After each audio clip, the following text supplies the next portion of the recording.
Sir अभी Amazon prime पे एक वेब सीरीज़ आया तांडव। आपने वो वेब सीरीज़ देखा भी होगा। उसका कुछ पार्ट स्टार्टिंग में जो भोलेनाथ और श्री राम के नाम पर भद्दा मजाक कमेंट किया गया है। नारायण नारायण भोलेनाथ प्रभु ईश्वर, ये राम जी के फॉलोअर दिन भर दिन सोशल मीडिया पे बढ़ते ही जा रहे हैं। मुझे लगता है हमें भी कोई नई सोशल मीडिया स्ट्रैटेजी बना लेनी चाहिए। क्या करूं? नई फोटो लगाऊं? भोलेनाथ आप बहुत ही बोले, कुछ नया कीजिए। इनफैक्ट कुछ नया ट्वीट कीजिए, कुछ सेंसेशनल, कोई भड़कता हुआ शोला। जैसे कि हाँ, कैंपस के सारे विद्यार्थी देशद्रोही हो गए, आजादी आजादी के नारे लगा रहे हैं। आजादी? What the तो मैंने तांडव की वेब सीरीज को तो नहीं देखा, मगर मैंने जब टीवी पे देखा कुछ साधु उसके ऊपर बोल रहे थे, तब मैंने उस सीन को देखा कि ये लोग वहाँ पे क्या करने की कोशिश कर रहे थे। तो ये लोग श्री रामचंद्र जी का नाम लेके और एक दूसरा करेक्टर रोल पर एक प्ले कर रहे हैं जो भोलेनाथ के नाम पे मतलब कॉमेडी करने की कोशिश कर रहा है। तो ये जो मोहम्मद जीशान है, इसका तो ऐसा हिस्ट्री है कि मैंने पहले भी देखा। ये एनआरसी के मामले पर भी इसने प्रोटेस्ट में अंग्रेजी बोला था, मतलब ये लोगों को खिलाफ किया था। ठीक है, तो ये तो एक पॉलिटिकल विचारधारा को लेकर चलने वाला इंसान है।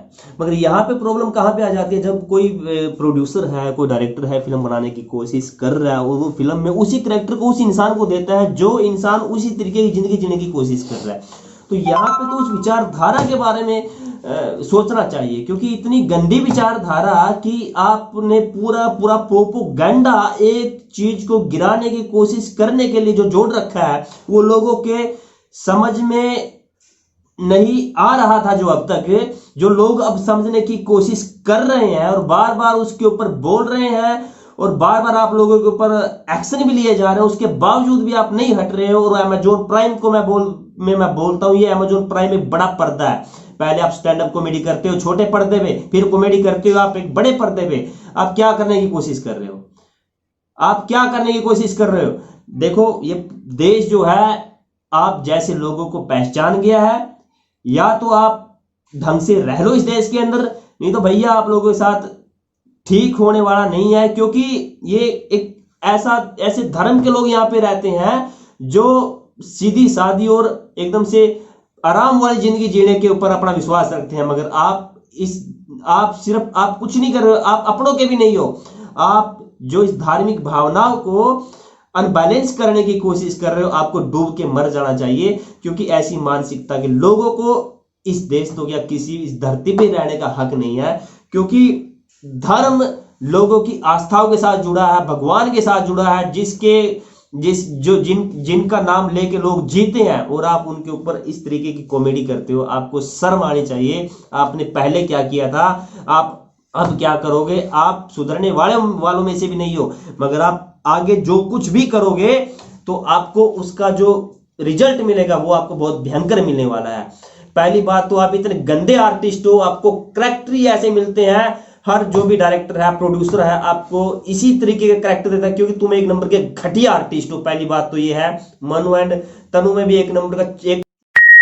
मैं ऐसी लैंग्वेज का प्रयोग कर रहा हूं, मैं नहीं करना चाहता, मगर मैं इस लैंग्वेज का प्रयोग अपनी गुस्से के अंदर कर रहा हूं, जो मुझे नहीं करना चाहिए।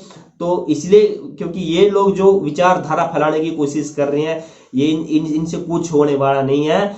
ये एक नंबर के फुद्दू आदमी है। और मैं तो एक बात कहूँ भैया, ऐसे लोग कहीं भी मिल जाए सालों को, इनकी फिल्म में तो दूर की बात, इनको मेरा मन कर रहा गाली तो, मगर इनको सालों को जूते मारो पहले तो। ठीक है, इनको जूते मारो, इनकी शकल जूते जैसी है। पहली बात तो ये है, इन लोगों को है ना इस तरीके का भी, जो डायरेक्टर है, प्रोड्यूसर है, इनको वो कोई यार तुम लोग स्क्रिप्ट क्या लिखते हो? तुमको ये स्क्रिप्ट बची है क्या? और क्या है, कोई मतलब की स्क्रिप्ट ही नहीं रही क्या पैसा कमाने के लिए? यही रह गया कि श्री राम जी के बोलो, सीता के ऊपर बोलो, भोलेनाथ के बोलो। भोलेनाथ के तांडव को जानते हो क्या है? भोलेनाथ को अगर तांडव आ गया ना, तो पता है इस देश के अंदर कितने भोलेनाथ हैं जिनके साथ आप छेड़खानी कर रहे हो। सारे के सारे भोलेनाथ हैं, सारे उसी के बच्चे हैं, सारे भोलेनाथ हैं। जो उनमें तांडव आ गया ना भैया, खीर की तरह चबा जाएंगे। समझे? आप है ना ऐसा काम मत करो। आप आप भी खुद भी खुश रहो, दूसरों को भी खुश रहने दो। जहर मत घोलो, सभी धर्म एक है, सभी की भावना एक है, सभी के मैसेज एक है, भगवान एक है, अल्लाह एक है, और सभी जो सिख है सब बराबर है। मगर आप अपनी बकवास के कारण इन चीजों को के अंदर फर्क पैदा करने की कोशिश मत करो। अगर आप अच्छे पढ़े लिखे नहीं हो तो आप अच्छे इंसान बनो। अगर आपको काम नहीं मिल रहा भैया तो काम ऐसा कर लो, कम से कम 2 रोटी का गुजारा तो हो जाए। ऐसा काम मत करो जिससे है ना समाज बिगड़ जाए, जिससे शांति बिगड़ जाए, जिससे देश बिगड़ जाए, जिससे लोगों के अंदर फर्क पैदा हो जाए। अगर आप अपने मन से गलानी करते हो और इसको छोड़ देते हो तो ठीक हो, नहीं तो आपको जो जनता है, आपको जो देश है, आपको जो लोग हैं, आपको समझा देंगे आपको। और मैं आपके लिए भी दुआ करता हूं कि आप अपने अकल को सेंटर में लेके आओ और समझ लो मुझे आपसे कोई खुंदक नहीं है, मुझे आपसे कोई बैर नहीं है। मगर आप अगर किसी की आस्था पे आप अटैक करोगे, किसी भी धर्म की आस्था पे आप अटैक करोगे, मैं आपको गालियां, तो आप तो मेरे सामने नहीं हो तो भैया मैं ही पहले जूते मारता साले। आप तू यार तेरा पूरा देश जानता है, तू सबरा भास्कर है, तुम लोगों के मुद्दे को जानते हैं, अनुराग कश्यप है, तुम लोगों के मुद्दों को सारे देश जानता है। और जो तुम ये कर रहे हो ना, ये लोगों के समझ में आ रहा है, और अब लोगों के समझ में ऐसा आ रहा है भैया तुम्हारी रोटी भारी हो जाएगी। तो ठीक है अपना भाई मुझे ज्यादा गुस्सा आ रहा है यार, ठीक है भाई, यही मैं बोलना चाहूंगा बस। धन्यवाद।